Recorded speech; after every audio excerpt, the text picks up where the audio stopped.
All right, guys, we're going to do the driver's side tie rod end on this '02 Grand Am. So this is Project Mom's car. We're getting ready to take it to New York, so we got to make sure we get all the stuff that's going to cause problems. This one's not as smoked as bad as the passenger side, but it's still pretty rough. So we got coil down under here to aid in this popping up.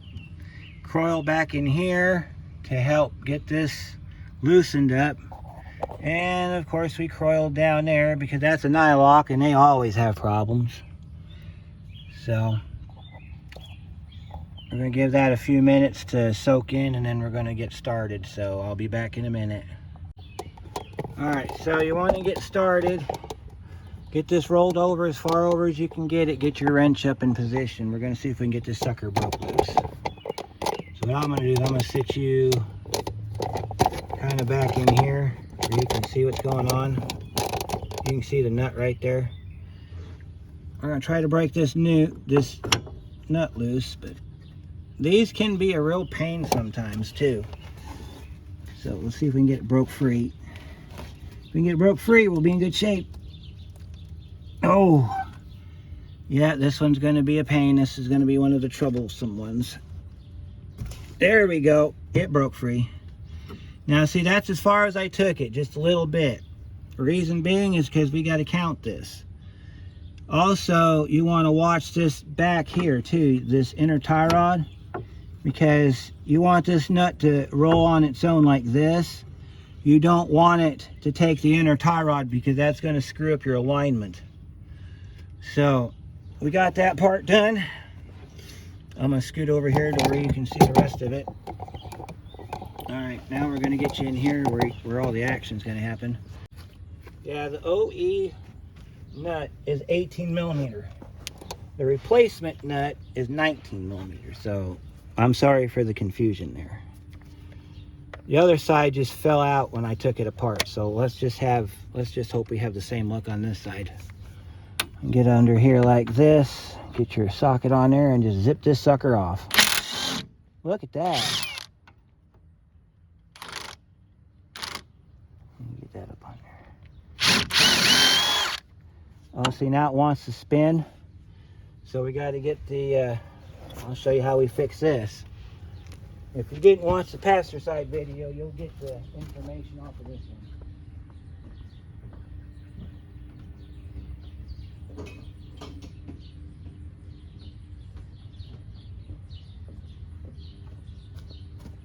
You can use a crowbar if you prefer. I like to use the pickle fork. The reason I use the pickle fork is for this reason right here.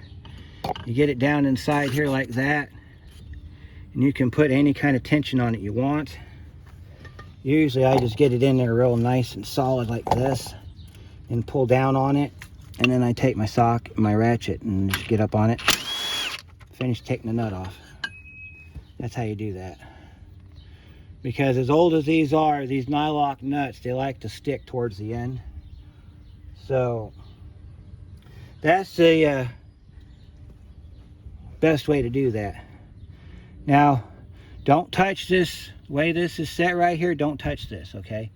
This whole thing here, leave it alone because that's what this is set for. So what we're going to do is we're going to take our tie rod end out. We're going to count how many turns it takes to take it off. I'm not going to do that on camera for you guys because that's monotonous. But I'll let you know how many turns it took me. And then we're going to reverse the process back and we're going to put it down. Do not touch this part at all. Okay? Resist the urge to move this. So let me count this and then I'll have you a part number and we'll put it back together. This side took 15 turns. So here's your part number for this side. It's the same as the other one. There are some cars that they are directional. This one isn't one of them. So you just get two of the same part number. Mix and match, however you want to do it. All right, so one thing I learned from doing the passenger side, I want to bring this to your attention so that you don't end up redoing it like I did, is your kit has this nut, which is to replace this one. If your nut's all tore up, you can change it out with this one, okay? You've got this washer right here. That, I'm going to show you where that goes. And then you've got this right here. This is your grease fitting. That goes in the top of your tie rod end. And then you got your cotter pin, which goes in here. Okay, it goes in this hole right here. So let me explain real quickly how this is going to go together, because there's what is known as an order of operations for this thing, which I didn't realize until after I'd already put the other side together, because I had to tear it back apart. So let me open up this bag real quick. I will show you before we put it on the car, because then you're not going to see it when I put it on the car, so I want to do it before we put it on the car so that you understand what's going on. All right, so we'll start with this washer right here. All right, so when this goes down into the knuckle and you tighten this nut up, it's going to tighten up somewhere up in there, okay? The cotter pin goes through there. It's got to fit in between the slots in the castle nut, or the cotter pin's useless, okay? So what they do is they provided you with a spacer. Put the spacer on like that. Of course, your knuckles right here, okay? So your knuckles right here. And this is how you're assembling it, looking at it from the bottom. And then you're going to tighten this up somewhere in this region. And your castle nut's going to, or your cotter pin's going to work. So I'll show you as soon as I get it put on the car. The other thing we need to do before we get too carried away here is we need to get our grease fitting installed. These are 8mm grease fittings. So what you want to do, start them by hand, okay? You're going to start it by hand, and you're going to get it to where the threads catch. Then you're going to go to your toolbox and grab an 8mm shallow socket and your quarter drive ratchet.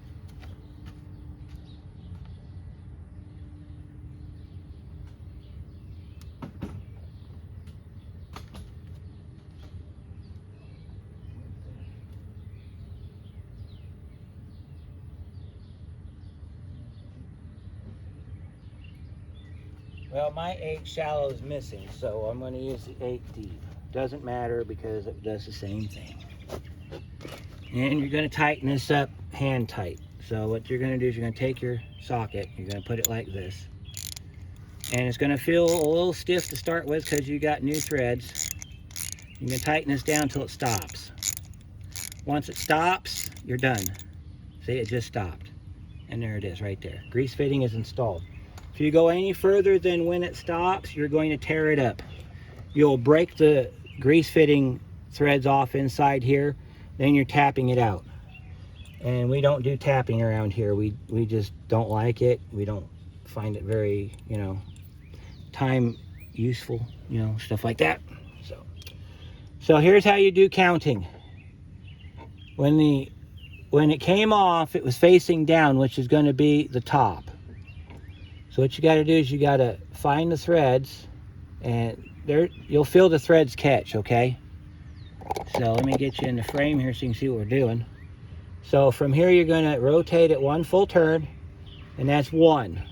We got to do this 15 times. So there's 1, 2, 3, 4, 5, 6, 7, 8, 9, 10, 11, 12, 13, 14, and then 15, not quite 15.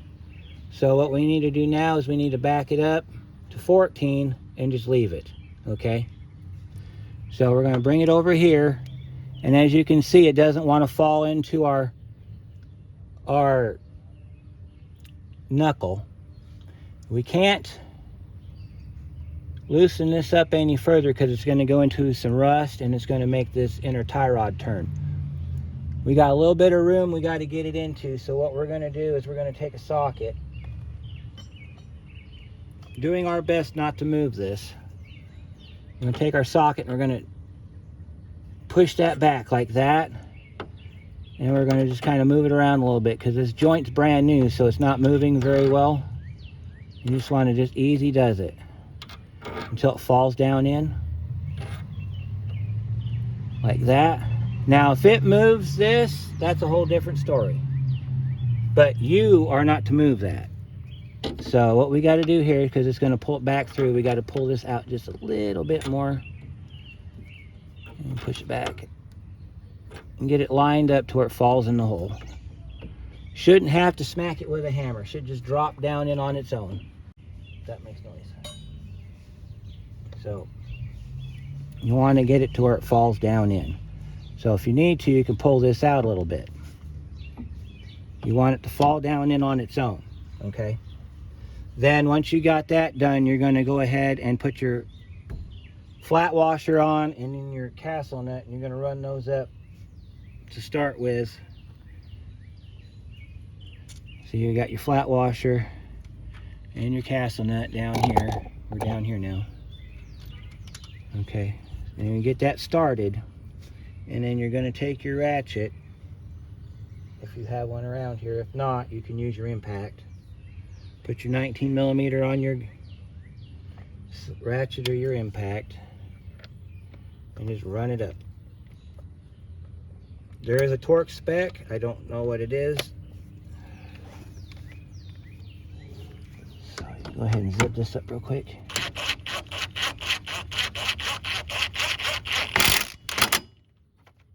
Couple clickies and you're done. Then all you got to do is, and I'll show this to you here. You gotta make sure that your castle nut lines up with the hole in your pin. See that? So if I put a cotter pin through that, it's gonna fit all the way through. Can you see how that's all the way done? That's all you gotta do. You see that flat washer up there? It holds space. We're good up here because you don't want that rubber bushing ending up into the knuckle. You want it to sit nice and flat on top, just like that. So we're ready to put our cotter pin in. We don't even need to put a torque on this. We got it perfect. Cotter pin goes into the hole down here. It doesn't matter because you'll see how it's got a long side and a short side. If you want to turn it that way and put it in there, it doesn't matter. I just put it in however my hand grabs it. So I just stuff it in there like that. Take your fingers, pull it back. You don't even need pliers for this. See that? We just pull that back. Now, if you have a problem with the lengths of your cotter pin, you can cut it flush with the top of the pin.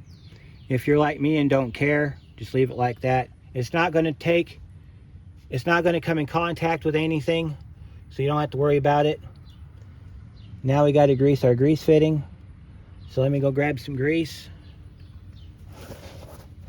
We'll show you how that works, and then we'll get our tire put back on.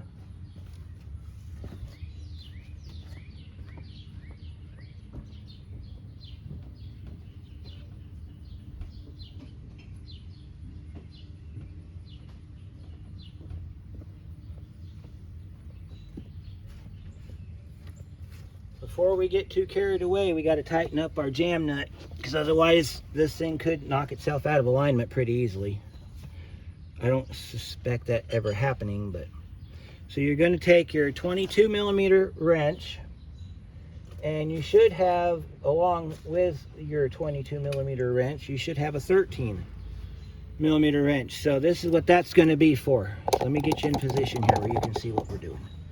All right, so you see we got a flat here, right? Okay, we're not going to mess with that flat.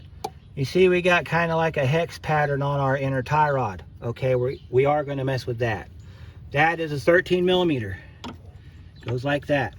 And what you're going to do is you're going to hold this in place with one hand, and you're going to take and tighten up your jam nut with the other. Okay?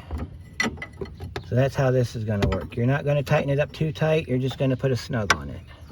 And the reason you're putting a snug on it is so that it doesn't come loose.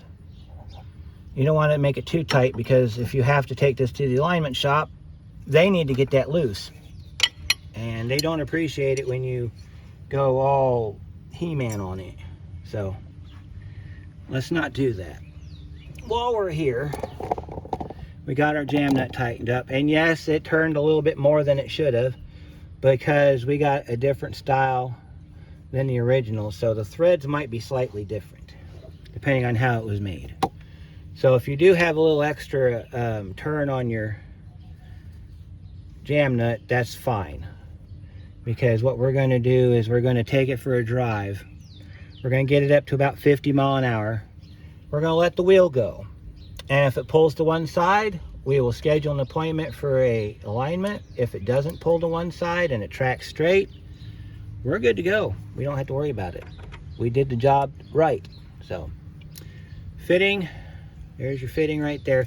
Now my grease gun tends to not want to stay on, so I have to hold it down with one hand and push it with the other. But you see how that's kind of flat right there? We want to make that bubbled a little bit. So let's pump this up and see how much fluid it takes, or grease. Some of these come pre-greased, but usually they don't. All right, you see how it's bulging out? All right, you want to stop at this point. See, if you can feel, yeah, you see how you feel it right there? You don't want to go any further than that on these joints, because these rings, they're not that strong, and you'll blow out the rubber before you even have a chance to drive on it. You can see we got a little bit of grease coming out of the top of our grease fitting, which you may have that occasionally, until that little ball seals up, and then you're good to go after that. So while you're in here, you want to check your drive axle, make sure that your boots are in good shape. This one's in excellent shape. Check your sway bar links, make sure your sway bar links are good. This one might need to be changed later on. Aside from that, check for any kind of rust or anything that you might have missed prior, because we did brakes on this last time, so I went through and did all of that. So yeah, we're done. So that's it for changing the tie rod ends. I was expecting it to be a little bit more dramatic, because usually these like to fight when they come out. This one did not fight. Both sides came out just as easy as could be. So the next video we're going to do is tune up. We're on the 2.2 liter, and we'll see you then.